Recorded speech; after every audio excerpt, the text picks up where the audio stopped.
Welcome to World Travel Made Easy with Itinerary Boss, the podcast for busy professionals, entrepreneurs, and business owners who want to travel smarter, save money, and plan unforgettable trips without the stress. I'm Ross, your host and the founder of Itinerary Boss. I spent a decade building a career in healthcare, software, and medical device sales while planning both personal and business trips across more than 20 countries.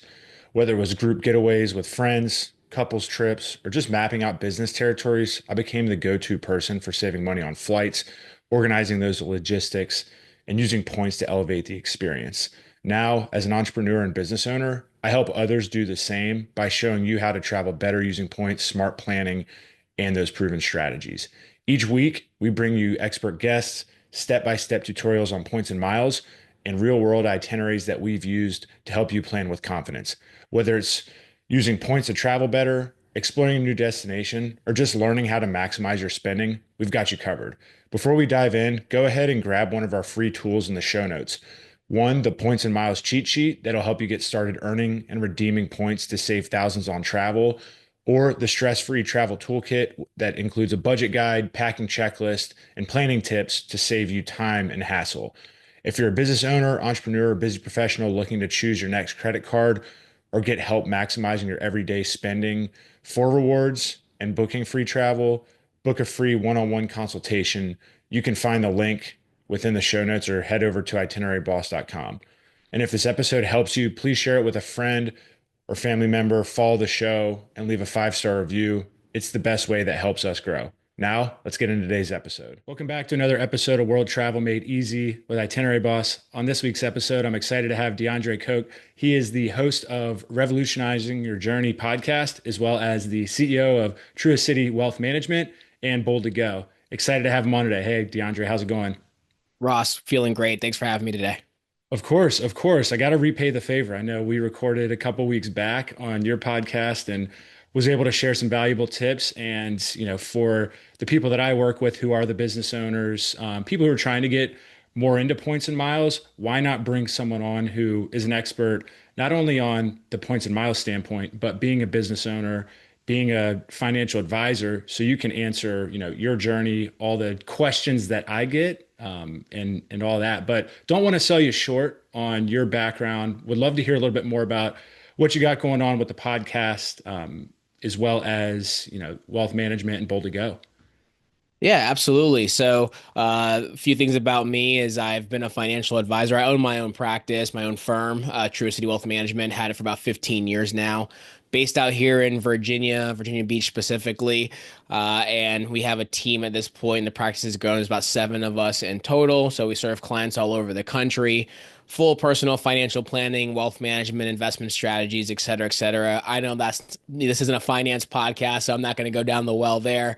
But what I will say is I've got a knack for being analytical.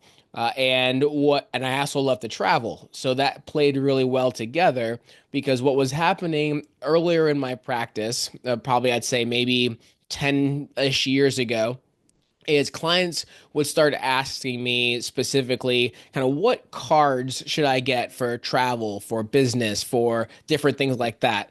And I, instead of just saying, oh, like you should just get this or that, I ended up doing some deep diving and research myself. And that's how I found the points and miles game because I started telling people about cards like the Chase Sapphire Reserve when it came out or the business cards, all those different things. And I started utilizing those same cards myself. And that ended up really propelling my own ability to travel, which was absolutely, which was great. And so eventually, what ended up happening is I was going on all these amazing trips and friends and people that would follow me on just Facebook or whatever maybe were like, oh man, what's the next trip you're going on? Where are you going next? Right? I know the same thing happened to you as well, right? Because you were traveling. People were like, how are you doing this? And I started out then the brand back in 2019, I believe it was called 2019, called BoldlyGo. And it was just really a brand about getting out there and experiencing the world. And it was really more so, honestly, kind of travel influencer style because I was traveling for years with a drone and taking pictures and videography. And I honestly wasn't big into like just social media and following social media individuals. So I really didn't realize that being an influencer was a thing. And so it wasn't until like 2019, I was like, oh, wait, you mean I can make money on travel and pictures and videos and grow a following that way. Well, less make money, more grow the following side. And that's where BoldlyGo started. And eventually that evolved more into, let me share my expertise with points and miles with those that follow me, because so they can see, hey, how am I getting to Thailand? How am I getting to these different places? And that's when I decided to really branch out. So now we have this combination of, while I'm still running the practice, and that's my day to day, I'm very busy with that. I still love to travel, and when we travel, my fiance and I still catalog everything with videos, drone shots. I've got a high-powered camera, all those things. And so we do a mixture of travel content, points and miles content as well. And that also culminated in the start of the podcast because, hey, why not share some of our strategies, share how we do it? Because I know, like you, people keep asking you how you do it. So why not share how we do it? I love it. And I love how you bundled it all together just based on your experience, right? And before, unpack that a little bit. If you aren't following DeAndre, go follow Boldly Go on Instagram. I will say he puts out the content is amazing. It just how you got all the drone shots, everything, it's aspirational and then kind of breaking it down. So I love following you guys just from a points, from a funny perspective. So definitely go follow him there. But just from the fact that, you're analytical from a financial advisor standpoint, like you also can see things where it's not just, oh, I'm going to get this credit card because it gets the most points. You are, again, as a advising your clients, you're thinking through, okay, how is this going to benefit your personal situation? It's not a one size fits all. And then being able to share that knowledge, I think is really cool. And yeah, I feel like for every person who gets into travel, points and miles, starting a business, it was some sort of origin story that they just started it. They didn't realize, oh my gosh, if I start creating content, like I can also monetize this, but also help people, which is the most important piece. And that's awesome that you were able to do that. And yeah, it's always just the same questions are getting asked. So it's sharing all of that information and just being able to dissect that. And that's when I started listening to your podcast more and more, I was like, okay, this guy is definitely my speed because he thinks at a more analytical standpoint, not only on points and miles, but real estate investing, stock investing, and like bringing it all together. And I think that's the biggest thing that, we can help our clients out is they're usually business owners. They're trying to think from it, not just, how do I get a huge cents per point redemption, but how do I use what I'm already spending to take my family on the right vacation. Hey, I wanted to take a quick break to say thank you so much for tuning into the show. The only way the show grows is through listeners like you helping us share it. So if you're enjoying the show, it'd mean the world to me if you hit that 5-star rating, shared it with a friend or family member who's ready to travel more, save money, or just needs a little bit more inspiration and that nudge. And if you're posting about it on Instagram, go ahead and tag Itinerary Boss, and we'll make sure to reshare it and shout you out for giving us a shout out. Thanks so much for the support. It truly means a lot. And now back with the Sure. show. And also how does that fit into my overall financial plan? So love what you did there, how you grew the brand. And yeah, but would love to learn little bit more about like what are some best practices that you and your fiance put into place just around points and miles. Yeah, absolutely. And before I get there, I want to add a bit of a caveat as well, because I think a lot of people that are hearing about the points and mile space, and I know you've experienced this over the years, they initially think it's kind of a scam, right? They're like, there's no way like this can possibly work this way. And a lot of the feedback that I got early on is, okay, well, you're a financial advisor, so you actually are able to bring a little bit more credibility to this industry, which was a goal of mine. And there's a lot of people like yourself, a lot of people that we follow in this industry that are smarter than us when it comes to points and miles, and they know this on like the highest level possible, right? But there's always that person that's going to be suspect, if you want to call it that. Well, in fun fact, originally my podcast, I wanted to be called the Wondering Advisor because I was going to plan to do like points and miles and financial advising kind of all in the same podcast. But here's the thing, as a financial advisor, I'm very, very restricted on what I can say and do because of all the licenses, credentials, and designations that I hold. So I actually was advised, basically, hey, let's not talk the financial side, but you can talk the travel and points and miles side, which is why that's the majority of our podcast focus. So I don't get into the financial planning side. I don't act as a fiduciary or give financial advice through the podcast. But I say all that to say that, the ability to create some credibility for those that are possibly doubtful is huge. But then also, like on our website, every year I update like and show my personal credit score on our website, on our points and miles guide, on our blog. And I'll post it even randomly throughout the year because I don't know at this point, I think I have like 15, 16, 17 cards, maybe more. And last I checked just a couple of days ago, my credit score is an 860. Right. So by being able to create some legitimacy, some transparency around it, and I don't say this to brag, but I'm a name that you can Google and see who I am from my practice standpoint and those type of things. My goal was also to create some legitimacy to this space of points and miles because so many people think, oh, it can't be that good, or you're scamming the credit card companies or whatever it may be. And you and I both know that's the farthest from the truth. You have to have a strong sense of financial responsibility to do this at the highest level. Yeah, no, 100%. And I love what you do with the credit score and putting that on your website. I might have to take that here Go when we for do it. when we do updates to the website because it's very true though. I mean, I that's what's funny is a lot of the times when I ask people just based out of curiosity, hey, like who told you what credit card to get? Oh, it was sometimes it's their CPA or sometimes it is their tax advisor, but sometimes they aren't as in tune with the points and miles space. They're just like, hey, this is what I have. Go get this. So I think the fact that you have all those credentials and you already know a lot about this, it just brings another level of credibility. And nowadays, I mean, I think we're with everything that's going on with AI, we're becoming more into a trust recession where the power of being able to trust someone, whether it's someone that you know, and I just had Eric Creekmore, he's the founder of the app, and it's all about relationship capital, leveraging those networks, and like that's how he built his whole career. He's actually good friends with Travel Like Tommy, one of your buddies who came on your podcast. Nice. So it's but Absolutely. it's just cool. It's such a small world, and the fact that right you're building up that trust longer term is only going and with having the podcast, right? Like I learn something new from you every week. It's like you're going to just continue to build your brand. So no, I applaud you and I think it's awesome, man. So yeah, no, appreciate you bringing that credibility to the space. Absolutely. And I likewise, I mean, listening to your podcast as well, right? We learn from each other. It's like iron sharpens iron, and I think that's how we all can grow. Exactly, exactly. So let's dive into let's peel back the onion just around, right? How are you and your fiance, what are some best practices just in your personal life that you guys are doing from a daily expense standpoint? Yes.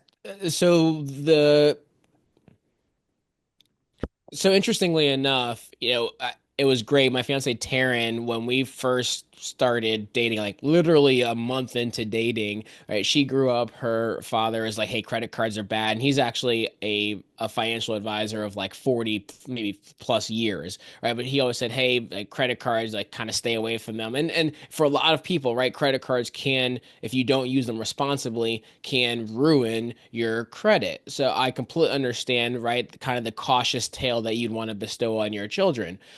But after explaining to her, I think it was probably date two or three, the value of the Amex Platinum card, she's like, done, I'm in, got it. So she got the Platinum card, used it in the Centurion Lounge, one of our first trips that we took like a month into dating. And so she was I say that to say that she was a very willing, what we call player two in the game. And that was just from being a month into dating specifically. And since then, we have a strategy where, so me personally, I've got, of course, my personal side. Then I've got three different businesses. So I've got the wealth management practice. I've got a real estate and investment property business, and then I've got the BoldlyGo brand as well. So I got three businesses.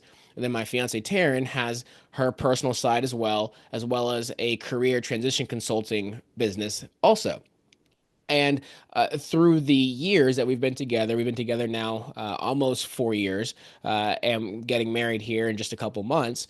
We have a strategy of, okay, we're using specific cards as our daily drivers. So at this point for me now, which is a little bit unique, my daily driver card for a lot of restaurants and dining out, well, the same thing, but for dining out, groceries, those things, I'm actually using the City Strata Premier because it's so much harder harder to earn city points, but you get 3x in those categories. For Taryn, her daily driver is the Capital One Venture X because it's just easy, 2x on everything.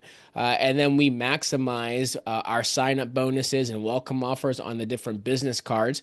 And so on a kind of a yearly basis, typically I'm opening up a new card probably quarterly or so, maybe a fifth one in there for the year.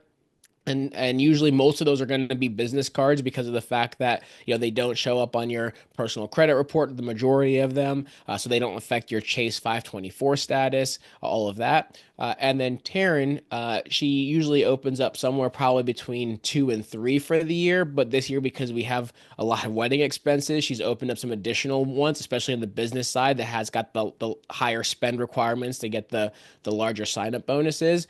And at the end of the day, it's just maximizing putting every single possible dollar we can on credit cards so that we can get as much value as we possibly can out of it. And literally anything I can put on a credit card, even if there's a transaction fee behind it, I understand the math and I know even if there's a 3% charge, which we can get into, especially on some of the real estate stuff, but even if there's a 3% charge, I know if I'm using the right card, I'm going to get more value out of my points than that transaction fee is going to cause. And so I really just make sure that everything I can do on a daily basis, I'm putting on some sort of card. And although I said I've got 17 plus cards, as I mentioned, I have a couple daily drivers. So I only have about 5 cards in my wallet. Now, there's a personal card, and then I have to have cards for 2 of my businesses at least in there. So that's probably why I have a little bit more than I probably most people would need, especially if they don't own a business. But that just makes sure that if I have a transaction in person for one of my businesses, I always have that card on me. And that's kind of the high level. Happy to dig down a little bit deeper, but that's kind of the high level approach. Yeah, no, I love that strategy. And I think you hit on a couple points that a lot of people ask about. It's like, well, how many cards are you opening? And, how do you juggle all this? And which one do you use here and there? And yes, there's a lot of great tools, but I'm the same way, right? My Capital One venture is the Venture X wasn't out when I first got it. And right now, just for my card stack, it doesn't make sense to go get that one because I have the reserve.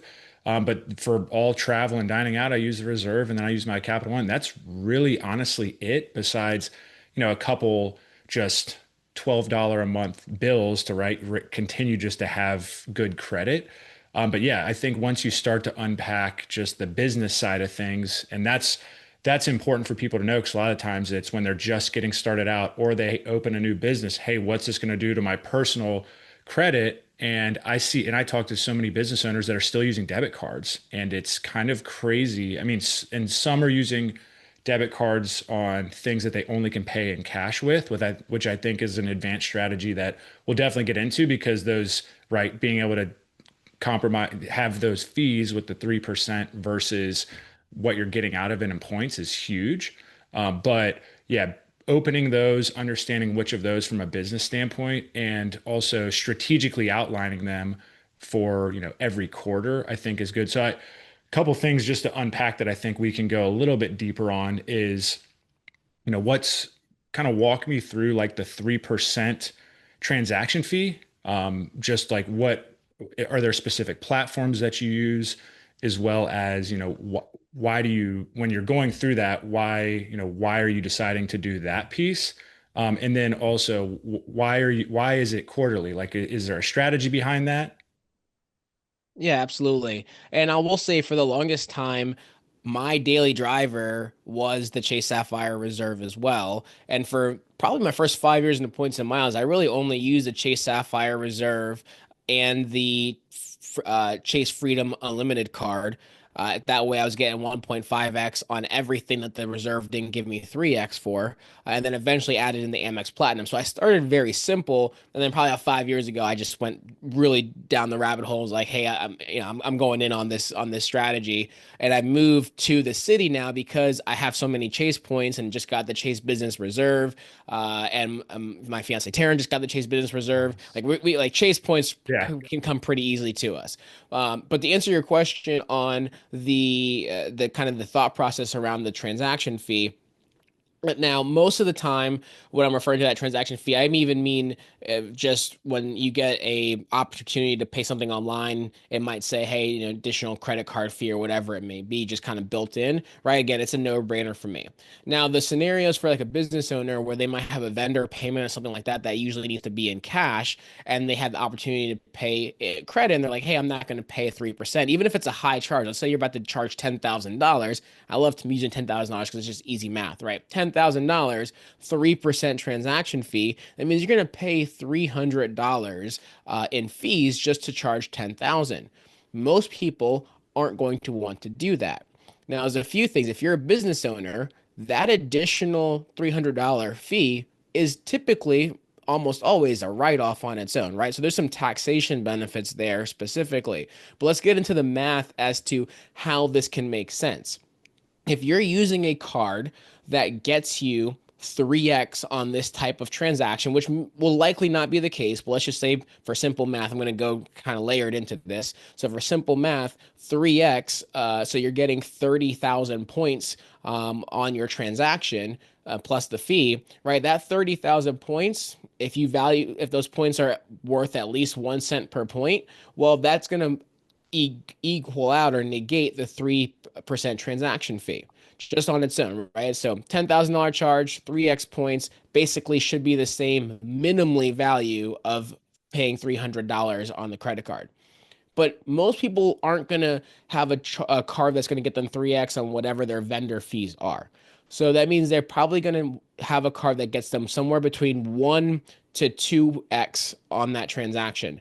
So this is where understanding the points and miles game, listening to your podcast and being educated on how this world works can be very important, because if you can get, and for me, I always kind of teach in my podcast, ideally about 2x of value for your points, meaning when you redeem your points, not when you earn them, but when you redeem your points, if you can at least get 2 cents of value per point, the math is almost always going to work out in your favor. So here's what I mean. So if you have a $10,000 charge and you're only getting 1.5 x using a card, only getting 1.5x, well then what's happening is you have this 3% fee still. So you've paid $300 for this transaction, and you've only earned, instead of 30,000 points now, you've earned 15,000 points. Well, here's the thing. If you can get more than 2 cents of value, and I know like you and I, when we redeem our points, we're going for not just two, we're going for 4, 5, 10 cents of value per point. Well, if I can turn 15,000 points into 300, 400, 600, $1,000 worth of travel value, it's worth it for me to pay $300 to turn 15,000 points into $1,000. So that's why I'm not worried about the transaction fee, because I know with my average redemption. So last year for 2024, my average redemption for the year with all the trips we did, points we redeemed, was 5.79 cents, right? So almost 6 cents of value I'm getting per point. So I'm 2xing that transaction fee in general. So I'm getting way more value out of my points than I'm receiving, than I'm paying out in with the transaction fee. So for me, points are so much more valuable than even cash back or whatever it may be, because I know how to extrapolate the value out of it, if that makes sense. It does. No, and I love that breakdown because you kept it simple with just round numbers of 10 grand, 300, and then breaking that down. And I think that's where people just get hung up like, oh, I don't want to pay that fee because they don't realize the value of what the actual point is. And they just think, oh, a lot of business owners I talk to, or I redeem it, for cash, at the end of the year, or statement credits or gift cards. And that they kind of are aligning it with that's what that's the value I'm actually getting from it. But then at the same time, it's like, well, if you're paying with your card, you're also not getting if you're paying with your debit card, you're also not getting any of those points. And that's the challenge. And, if even if, and that's where the struggle is where people are only paying on debit cards, not even credit cards with no fees. It's like that's where, there's definitely misalignment. So being able to break that down share that is very helpful. And that's just on the transaction fees. Maybe you're having to pay. I just had to redo my registration for my car, right? There's a credit card like anything online, so that's an example. But then when you start to get more into, and a lot of the people in our network are real estate investors, and when we talk to them, this is a strategy we've used just from, if it's paying GCs, things like that. Just, if they only take cash, if they only and they don't take card, and we're actually in something where a property just had some water damage, unfortunately. Always fun. Well, yeah, exactly. If you're listening to this and you're a real estate investor, it isn't buy the property and go drink a margarita on the beach. It's not it Got is it. work. It's worth it. But we're having to go through that and now building out, okay, who's going to do the flooring, who's going to do the drywall? Like I'm already thinking, okay, how much is this going to cost? And what card do I want to get that I'm going to easily hit that minimum spend that's going to have those transferable points? And even if they take that 3% fee, I know I'm getting that welcome offer that's going to be even more. So I think that's one thing too. If you do know you have a big expense coming up too, like you were saying, like strategically outlining that and opening one quarterly, it may not have to be like that, but thinking through like, okay, here's what I have coming up in the next year and aligning those card spends, that's then where you can even like make more points by getting those welcome offers on top of that, right? 10 grand.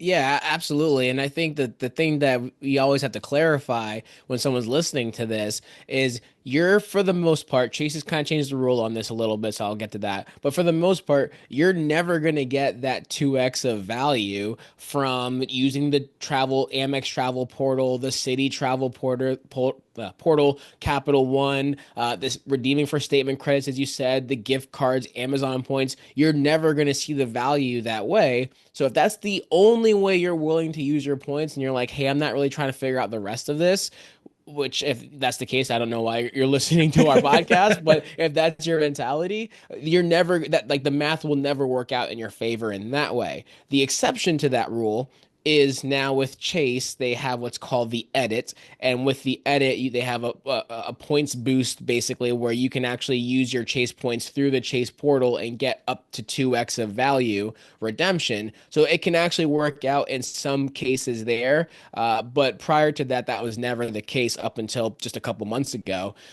So to get your value, if you're wondering how, and how are you averaging, 4 or 5+ cents per point on redeeming on redemption value, it's because we're directly transferring our points to Hyatt hotels, to Emirates Airlines, to Qatar Q-Suites.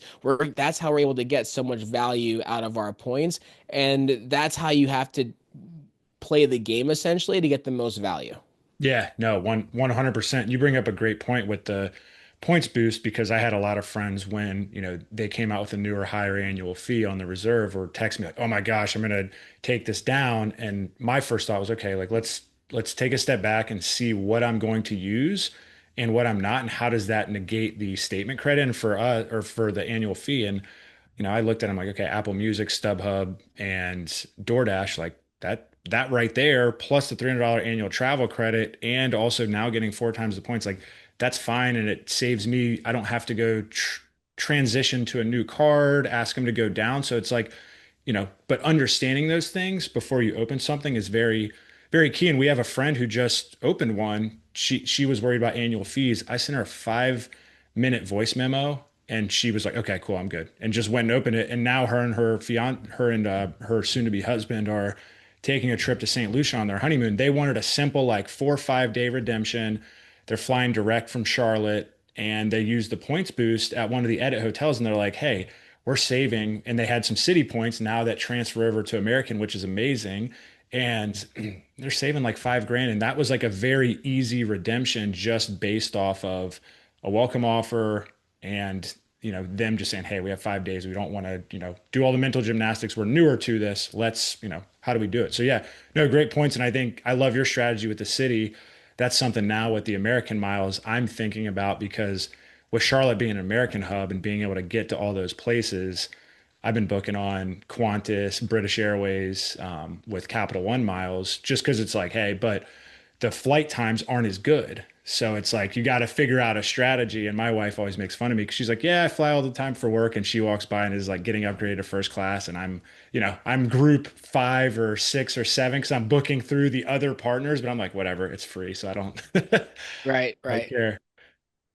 Yeah, so interestingly enough, I started using my city card as a daily driver before the points transfer to American. We earn a lot of American miles naturally for two reasons. A, that's who we primarily fly with. Unfortunately, I'm not at a major hub like you are, so I'm connecting anywhere in the world or anywhere in the country for the most part. I always work hard to maintain my American Platinum Pro status every single year. And Taryn, she has a Bask bank account with American Airlines, and that's basically the high yield savings version. But instead of getting a high yield return, we actually get American Airlines miles every single month. And so you get, I think at this point now with rates, you get about 2 miles per dollar in the account each for the year. So if you've got, as an example, $50,000 in the account, you'll get somewhere around 100,000 American Airlines miles for the year, but you get them monthly. So we have American Airlines miles just building up every single month on top of our spend, on top of our flying. And then we typically use the American Airlines portal or their hotel portal to continue to make sure we're getting loyalty points. So we've got a great American ecosystem already going. My city points I'm actually building up just because it's more of an eclectic, refined taste of points, if you want to call it that, and their ability to transfer to like I prefer hotels and with preferred hotels actually it's a 1 to 4 redemption. So one city point transfers to preferred hotels to 4 hotel I prefer. One city thank you point transfers to as 4 I prefer hotels, and those are a very smaller boutique line of luxury hotels. So I think it's really nice kind of having a different ecosystem in there because again, we earn a lot of Chase points, a lot of Amex points already, and city is really hard to earn outside of actual spend.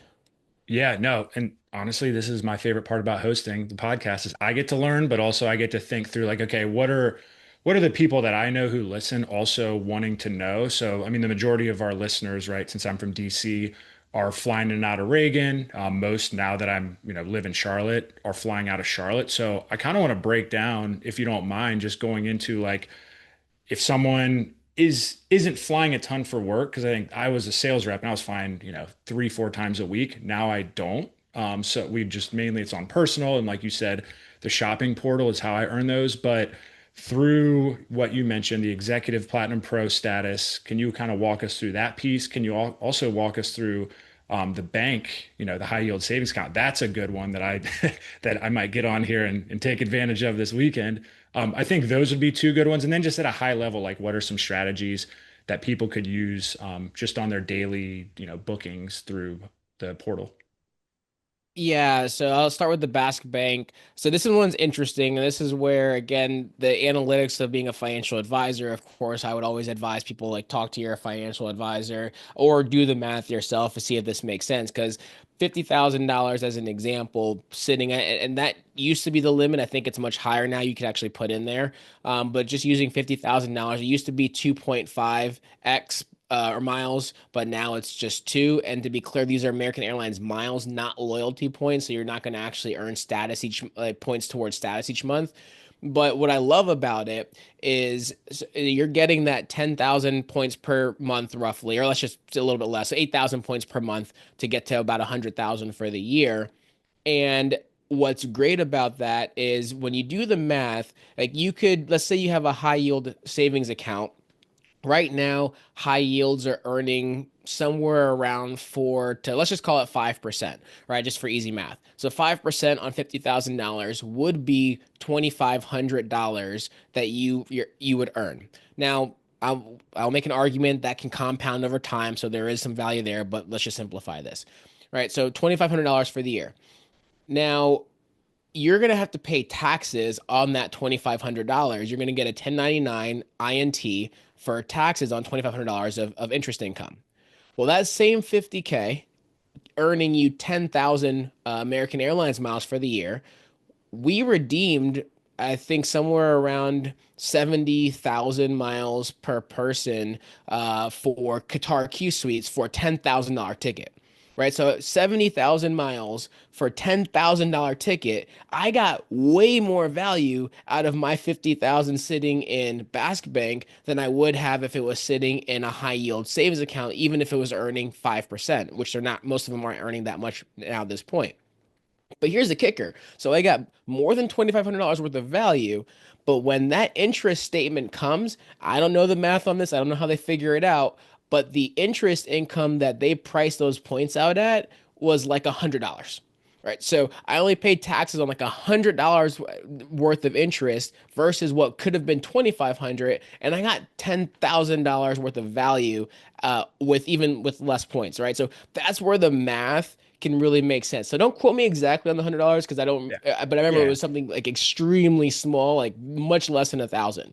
And I feel like it probably was exactly about $100. So that's where the math just can make sense. Now, should you put all of your money there? I would probably recommend not. Right? Again, you have to be smart with your finances and how you do things. But for us, that strategy made sense. We have other investment accounts. We have real estate. We have other things that makes it make sense where we can park some funds here and have our and get the points. Now, again, that's not compounded. So it would be in a different story if you had 50K growing in a high yield savings, compounding each year. There is some additional value there, which we don't have to get into. But for me, to take a $10,000 plane ticket in luxury, popping champagne and everything else on a 12-hour flight, that's worth it for me. 100%. And that's when you asked me like what's your favorite, redemption that you guys did on your honeymoon, I was like Qatar Q-Suites. Like that, it is amazing. And I mean, but I like how you kind of broke that down because it's specific to you. And I feel like when you're talking to different potential clients, you're like, hey, this isn't a one size fits all. This is what worked for our strategy. And yeah, I mean, for me, that's why I asked, because I'm thinking through, okay, like I value, I have stuff compounding in the market. I have stuff compounding in real estate, alternative assets. So for me, high yield savings, like points are more valuable to me because most of our money goes towards travel. So it's like how do I maximize, right? If I'm spending and I have money already that I can tuck away. No, that's an awesome strategy. What about Executive Platinum Pro? Just for people who are traveling, who are business owners, as well as just like if someone's just hanging out at home, they're like, hey, I like to shop online, but I also like to come up with like simple strategies for booking hotels through the portal. Can you kind of walk us through just some high level ones there too? Yeah, so with American Airlines, four status levels. There's a gold, there's platinum, platinum pro, and executive platinum. I push for platinum pro. I have never made it to executive platinum. I don't also plan to because there's not a ton of extra perks that you get with executive platinum versus platinum pro, in my opinion. Platinum is pretty easy for me to get in a year. Platinum pro, it takes some effort for me, especially at the back end of the qualifying year, which for American Airlines goes through February of each year to qualify for. The reason why I like platinum, well, so with American status in general, I'll just touch on what's great is, of course, there's upgrade opportunities, which is a lot harder depending on who you're flying through. I probably get upgraded more when I go through Charlotte than versus Dallas, right? I almost never ever get upgraded if I fly through Dallas, but Charlotte got good opportunities to do so. But when you're with gold, if you're gold status, you have the ability 24 hours before your flight, you can actually pick, if there's available, the preferred seating or the main cabin comfort. I forgot what it's called with American. Main cabin extra, I think it is. But you can actually move your seats to there for no cost. What I like about Platinum and Platinum Pro is when you book your flight, you can move your seat. You can book a preferred seating right at the front of the plane, not for business class, but right behind it, which are the room, the seats that have extra leg room. It's also the exit row, which is what I typically will always book as the exit row because the leg room is insanely huge, and you get drinks like alcoholic drinks and stuff like that on the flight included. So I love that aspect. You also get with Platinum Pro, so you have the same thing. You also get three checked bags for free with Platinum Pro, which is kind of ridiculous. It's kind of absurd. With Gold, you get one. With Platinum, you get two. And with Platinum Pro and Executive Platinum, you get three. But one of the main reasons why I pushed for Platinum Pro specifically, there's two reasons actually. So the first one is Platinum Pro and Executive Platinum get you One World Emerald status, which is the highest status on One World flights or One World the One World Alliance. And some of the best business class lounges in the world are One World Emerald accessible only unless you're actually flying business class with that airline. So I've heard one of the best ones is in Hong Kong, which we're excited to experience on our honeymoon. There's a bunch in Qatar and Doha, right? And so even if you're flying, even if you don't fly Qatar Q-Suites, you can access some of these One World Emerald lounges just because you have One World Emerald status. You can fast track the lines with any of the One World Alliance partners. It's one of the best top tier alliance statuses that you can possibly have, and you get that with American Platinum Pro. And then the second reason why I got it was I wanted to be able to fast track to globalist status with Hyatt because I had never hit the 60 nights before. And American, the last at least 5 years or so, they've had their basically status match challenge. So if you were American Gold or Platinum, you had 90 days once you triggered it. Whenever the window opened and you triggered it, you would have 90 days to complete 10 stays at a Hyatt property. So they would give you Hyatt Explorer status, which is the second highest, for 90 days. And if you completed 10-night stay in those 90 days, you would keep Hyatt status for the rest of the year and the following and the following year as well, which is nice. Well, I was already Hyatt Explorers. If you're Platinum Pro or higher, so at Platinum Pro or Executive Platinum, you have the same opportunity, but you have the opportunity to extend up to 20 days. If you complete 20 nights in a 90-day period, then you get Globalist. So that's a wait opportunity to fast track to Globalist within 90 days. So by having Platinum Pro, the very first time I did it, the following year, I was able to do a mattress run 20 days in 90. When it wasn't all together, it was broken up, but that gave me Globalist for the first time, which was amazing. And then I've now been working towards just hitting Globalist either between spend with my Hyatt card, night stays, travel, trips, all those other things. So those are kind of the major benefits with Platinum Pro specifically that I found of it valuable. There's not really a ton of extra value you get with Executive Platinum, and it takes like 75,000 more loyalty points to hit Executive Platinum, which is a lot of work unless you're actively a business flyer or something along those lines. Yeah. No, we could have done this whole podcast episode on breaking that down. That was awesome. And I mean, we love flying American. We love, staying in Hyatts because, right, we have a ton of chase points and just understanding that. I think for people who, are higher business owner spenders or who people who are, they want to keep it simple and they fly out of a big hub like Charlotte that is American. It's like, what are some of those strategies? And that's the thing is a lot of people always ask like, well, I don't have, all these different businesses or, I don't spend that much money. So it's just trying to find strategic ways of how can we get people just personally get people into it so they can travel more, but also for business owners, how do they maximize those miles and what are some just simple strategies that you use as a business owner? Because, at the end of the day, you're super busy. You're juggling, right? A ton of things, but at the same time, you're prioritizing travel and just putting systems, processes, in place. I think and just getting started. That's how when people are like, how are you guys always on top of your stuff? It's just like you just do it once, you get better at it. And then once you have those systems and understand those things, right, you just keep it rolling. So now I appreciate that background and I plan on doing a little work this week and getting potentially setting that. What's the minimum amount you have to put into the bank account to open it? Do you know? And I can look it up and share it. Yeah, so it used to be before, I think the minimum was like 10K and the max was 50. Okay. I believe it now, and I could be wrong, this could have updated, but last we had looked at it, I think the minimum now might be 50 and the max is 200. I'm Okay. not 100% sure, but I believe that was the case last I checked. But of course, that's always changing on their site. But I believe that that's what it was. Because also, as high yields have come down, it was Mhm. again at the peak, it was 2.5 X miles. And so we were getting on 50K, that means we would get somewhere around 120. Yeah, we were getting about 10,000 miles a month. That's awesome. But now it's down to two, so we're getting about 100,000 miles for the year. Gotcha. That's still great. Hey, if Taryn has a plug who can get me in for 10K, let me let me know. Got it. Got it. We'll see what we can do. I love it.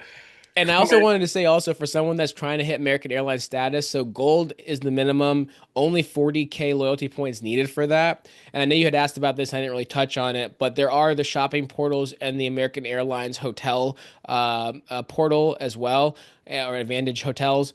And without going too long into either of these, so the American Airlines shopping portal works like Rakuten, if you've ever talked about that. So you can go and use it, and if you're spending stuff at Dell or whatever online, different places, you can earn loyalty points just through your shopping online. But the hotel route is amazing because if you're traveling somewhere, for example, we're looking at our honeymoon's going to be part of it's going to be in New Zealand. There's a lot of hotels in New Zealand that aren't Hyatt or Hilton or IHG or whatever it may be. So these are like boutique or regular hotels that are just their own independent property. If you those are perfect properties to use on like the American Airline Advantage hotels, because it's like booking through Expedia or something like that, but instead you get American Airlines loyalty points, and if you have an American Airlines credit card, it's like 10x. And I have an American Airlines credit card, and so I've done bookings where one 2 night stay will get me 10 to 12,000 American Airlines loyalty points, right? And you only need 40 for gold status. So just a couple stays throughout the year, a couple flights throughout the year, you can hit gold pretty easily. Platinum takes a little bit more work, and Platinum Pro takes some strategy beyond that. But again, you can at least hit gold pretty easily. And there you go, free check back, which you can also get with a credit card by itself. But that ability to get those preferred seats 24 hours before check-in with gold at least is a nice perk as well, if you can't book it from the get-go. That's awesome. Yeah, we both have the American Airlines card.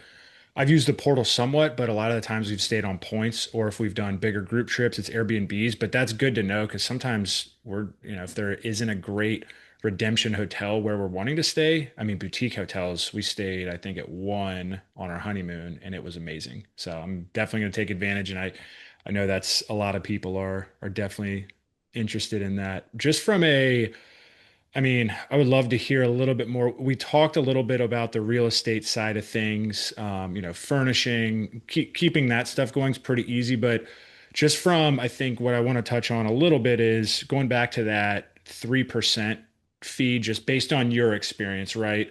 How have you, when you guys have, bought a rental property, if you've paid a GC or furnished them, like, could you just walk through a quick and easy just strategy you guys have created? Yeah, I'll give you a couple. It all honestly comes back down to the same thing I said before on just getting the value on the redemption side. So I understand water damage because I had a triplex that basically the whole bottom, some grease backed up in a grease trap, whatever it may be. Bottom got flooded. Ended up having to bring in a restoration company. And long story short, it was about, I think, $9,000 worth of work that was needed, and insurance was actually going to pay for it. And so, what was interesting is, of course, I got the check from insurance, but I put it on a card anyway. And the general contractor or the restoration company said, "Hey, it's going to be a 3% fee." I was like, "No worries, no brainer." That 3% charge, right? That's going to be a business write off. Insurance covered the rest of it. And so I went ahead and utilized the card for that purpose. If I needed to furnish, I have an Airbnb that's in Tulum in Mexico. If I have expenses or need to buy things for that on Amazon, I get stuff shipped to Mexico, whatever it may be, or furnishings. My property manager down there. It used to be I had to actually that was the one thing I couldn't pay my property manager on a credit card, but just recently they ended up switching to they have a US bank account. They can actually send me a PayPal invoice now, which is great. So I can use a card to actually pay for those expenses. And then most recently, that same triplex I just mentioned had the grease issue. I just sold that a few months ago, and at closing, you have to go through the inspections, and there was some stuff that needed to be repaired. I had two vendors for the repairs. One, and I made sure my realtor asked both of them, hey, he wants to not run this through closing. Because most people would say, hey, I don't want to, if I got $10,000 worth of repairs that need to be done, they could easily have that come out of the closing dollars and they would just get less at closing. I was like, no, I don't want to do that. I want to pay this specifically on my credit card. Can you make sure to figure out a way to make that happen? Well, both vendors agreed to that. And one did charge me a 3% fee, but the other actually didn't, which was great. And so if I just had never asked and just assumed, okay, this is the process and I have to go through paying them out through closing, which is how 95% of people probably do it, well, I would have lost out the opportunity to earn $10,000 worth of spend on points. And I didn't have a specific welcome offer. I didn't get a new card for that specifically. I could have. I just, well, I didn't. But just knowing that that was opportunity, and both of those charges, I used a Chase Business Unlimited card that earns 1.5x. That's a perfect example of a $10,000 charge. I earned 15,000 points for it. I know I'm going to get somewhere around probably uh, $300 to $600 worth of value out of those 15,000 points. That's awesome. Yeah, I'm already my wheels are turning because I'm in the process of going through that and I'm just like looking at, okay, where can I maximize this if we're going on a, if we're going on a trip next year, which I am surprising my wife here in a few days with a trip to South Africa for safari. She has no Awesome. idea, and this will air later, so Later, love it. she Absolutely love it. she probably won't listen, but but yeah, but I'm already thinking through like, okay, cool. We got enough, Chase Capital One points to get there, probably gonna get an Amex, and then we might have a wedding in Portugal next year, and then we're gonna go to Turks and Caicos, and some other stuff. Which, if you guys haven't gone to Turks, you guys got to check it out. And there's a new Hyatt that's opening there, which is amazing. I did see that. I've been to Grand Turk. I've been there on a cruise. I've never stayed in Turks and Caicos. Okay, yeah, Yeah, it's right near Grace Bay. We love it. We've been back. We're doing a group trip there next year. But nice. no, that's super helpful, man. I guess last, just to keep our listeners aspired, right? Inspired, what's one aspirational trip you guys have done? And right, how'd you book it on points? Just to show listeners what's possible. Give me 1 second. Let me actually pull up the full breakdown. I love it. This is where the analytics come into play. So I had pulled up like I have one that's just like the overall trip, but then Yep. each trip I take I have a full breakdown. Cool. So yeah, that's what I was looking for. Okay, so let me go with yeah, I'll go with this one. Okay. So, one of my more aspirational trips, and I feel like I keep going above. I keep saying, "Oh, this is the most aspirational we've done," and then we keep going bigger. So, like our honeymoon's going to be a month. It's going to be absolutely insane. That's coming up here in December. It's going to be wild. But for one that we've actually already done and completed, so we've been to the Maldives twice. And I'm looking at my notes as I talk through this. So the first time I went to the Maldives, we had spent $4,600. We used 393,000 points, and our total value was $42,000. So spent 4,600, got $42,000 worth of value. So that's almost a 10-cent redemption. So 9.6 specifically. The second time, and I'll break this one down in more detail. The second time, which was last year, Thanksgiving, we splurged a little bit because for this one we flew Qatar Q-Suites on the way there. So Qatar Q-Suites, we spent 140,000 points and $200. And so that was a real cost of $20,500. So it ended up being a 14.5 cent redemption on just that flight alone. That was from New York to Qatar. And here's the thing, part of the factor here is we had to still fly from Norfolk to New York and stay overnight as well so we had to do a positioning flight because I want to make sure that we don't miss that flight, Yeah, right? So we yeah, flew in a day or the night before, make sure we had to stay there in case there was any issues with travel or whatever it may be. So flew from JFK to Doha, And oh, I forgot to mention, we used points to stay at the Hyatt Regency JFK at Resorts World, by the way. And then once we got to Qatar, we stayed overnight at the Hyatt Regency in Qatar by the airport. Oh, sorry, it's a Grand Hyatt. And then we used American Airlines miles to fly from Doha to the Malé. Malé is the main airport in the Maldives. That was only 35,000 American Airlines miles, and that would have been $2,000 cash for the one way. We only spent $74 out of pocket for that.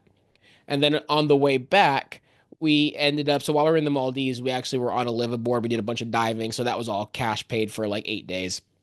On the way back, we flew Emirates. And so was really cool. This was probably one of my highlights, I think, personally from a travel standpoint. So we flew from Malé in total to JFK. So it was a nice connection all through Emirates. This one was a splurge because we paid $1,200 cash per person for the one way, and in total about 276,000 points for both of us. So that itself was only almost an 8-cent redemption. But on the flight from JFK to, from Malé to Dubai, which was a 5-hour leg, I went up to the counter and I said, "Hey, do you have any availability from business class to first class upgrades?" They did. That upgrade only costed us about 30,000 points per person and $160 cash per person. So here was what was great about that. That gave us Emirates First Class, and we did that at the airport. So I'm literally sitting at the check-in counter. There's a line behind me, and had my iPad open, and I transferred my points from Amex to Emirates while standing at the counter and said, "Hey, you should see my points now. Go ahead and upgrade us." I've heard horror stories. Someone, I guess I think you're probably going to have in the future, Julia, where she did the exact same thing, and her points took like 4 days to get there. Yeah. For whatever reason, mine actually hit instantly. So we got Emirates First Class. I say fortunately, unfortunately, but it's still fortunately because this is first world problems. It was on the 777 instead of the A380. So the A380 is the one that's got the shower in the front in first class. The 777 does not. But still, we had unlimited dom. We had Yeah. caviar. The friggin' the ceiling of the plane lights up as stars at night. Like it's absolutely incredible. And that alone was an 11-cent redemption for the value of that upgrade versus what we actually paid in points. So in its entirety, that trip we used 551,000 points, spent $4,100, and it would have been $56,000. That's wild. But but how you broke it down just shows, not everyone's great, right? You've been doing this for so long where you've just over time have picked up, hey, here's these strategies, here's some tips and tricks. And, you knew not everyone's gonna know, I need to go to the front, do the Emirates change with Amex. That's how usually you're gonna get upgraded. And there are some last minute things sometimes to get those, but that's amazing, man. That's why I love listening to your podcast. That's why I just enjoy learning because you're taking it to the next level and making those aspirational trips just very attainable. If you're doing all the right things. So it's awesome. Yeah, thank you. And I got to be honest with your listeners, right? This isn't a day one Yeah. redemption, right? That's not something that someone that's been listening to your podcast for a couple of months is going to typically be able to pull off. It's very doable, but that's not something that I would advise someone to try to go for from the get-go, right? So start small, do your first redemption, get used to what it's like to transfer points, all those different things, because a strategy like that, because we've done Maldives twice like that. We've done Bali, we've done Singapore, where we go literally the other side of the world. In the future, we've got Hong Kong, Singapore, Fiji, that's coming up. So my point to this is it logistically can be a nightmare. And for instance, it's just me and my fiance, and we have no plans to have kids. If it was a family of four, you're probably not going to want to do positioning flights and bouncing around and doing all the things, having multiple layovers and stops like we are willing to do because it's just the two of us. So there's a lot of things you have to take into consideration on like what makes the most sense for you and your family for the travel that you're specifically trying to do. Because if you have little ones in tow, that's going to be a lot harder. For us, it's nothing for us to spend an extra night in JFK. You know, I own my own business. Taryn both has her own business and works part time and works remotely. So we have the flexibility to take these longer trips to be able to stretch out how we travel, how we get back, and that's why most of our travels are planned around literally what's the best day to leave and the best day to come back. Our Yeah. honeymoon's a month, not because we said, oh, we're going to take a month for a honeymoon. It's because the literal best way I found to get to, because it's supposed to be Fiji and New Zealand specifically, was to get to Fiji, was to go through Hong Kong. And the literal best day to do that was a specific day in December. And then while we were planning our route back from New Zealand, I had already booked a trip that was actually going to be like late January, and then I got a points alert and that was going to be like through Singapore and rerouting, and then I got a points alert direct flight on Qantas Air that's going to be from Auckland, New Zealand, straight to DFW, and I was like, okay, we're absolutely taking this. And that was like the best way, fastest way to get back, least amount of points, biggest bang for our buck. And when you look at the starting date and the ending date, it just happened to be a month. And so that's how Nice. we were able to figure that out. Yeah, no, I appreciate that transparency. And I think that's what a lot of people do too, because it isn't just going back to what we talked about at the beginning. It's not a one size fits all. It's, that's what, when you're working with people, it's understanding what are their goals, what are they spending a lot of their money on, what's their time, because people with school schedules can have a different time than, we do at the moment with no kids. So it's like you have to take all those into factor. But if you do have that flexibility, you know, because a lot of people say, oh, points don't work, this and that. It's just, no, sometimes you got to take a positioning flight because if you're trying to fly from Mississippi to Hong Kong, right, you're probably not going to get a direct flight. You're going to have to fly to a JFK or to, right, a Chicago or somewhere that's going to get you there. So that's, yeah, it's a great breakdown and great way to end. So I appreciate you coming on. This was super valuable. I learned a ton. I know our listeners will learn a ton. Where can our listeners go to find you on your socials, as well as if they want to, work with you, do any of that? Yeah, absolutely. So, from a travel standpoint, so our podcast is the Revolutionizing Your Journey podcast. It is on all platforms as well as YouTube. We do have a separate YouTube channel that's more of our vlog style of like the trips that we do, got the drone footage, the drone shots, and that's BoldlyGo Travels. As well as on Instagram, our handle is boldlygo.world, and that's pretty much our handle everywhere. That's our website as well, boldlygo.world. And on our YouTube podcast page is just Boldly Go World, no period in there. So that's all the ways to connect with us. And then on the flip side, for financial planning, Truist City Wealth Management, the website for that is just truistcitywealth.com. And you can, if it's easier, just pull up my name. You'll find the practice, the information. You'll see our ranking on Forbes. You'll see all that stuff. If anyone wants to research me and the financial planning side, happy to help on that side. But from a travel standpoint, Boldly Go is the brand, and boldlygo.world is how you can find everything. Awesome. Well, yeah, and listeners, we'll link everything DeAndre just mentioned in the show notes. That way, it's just easier for you to go in and click. And again, appreciate you coming on. And listeners, if this is your first time checking us out, make sure you hit that follow or subscribe. That way, you don't miss any upcoming episodes. Make sure you share it with a family or friend. That way, they can start to travel more on points, hopefully. And also, give us a 5-star review. I think DeAndre deserves one for sure today. So appreciate everyone tuning in. We will see you next week. Take care.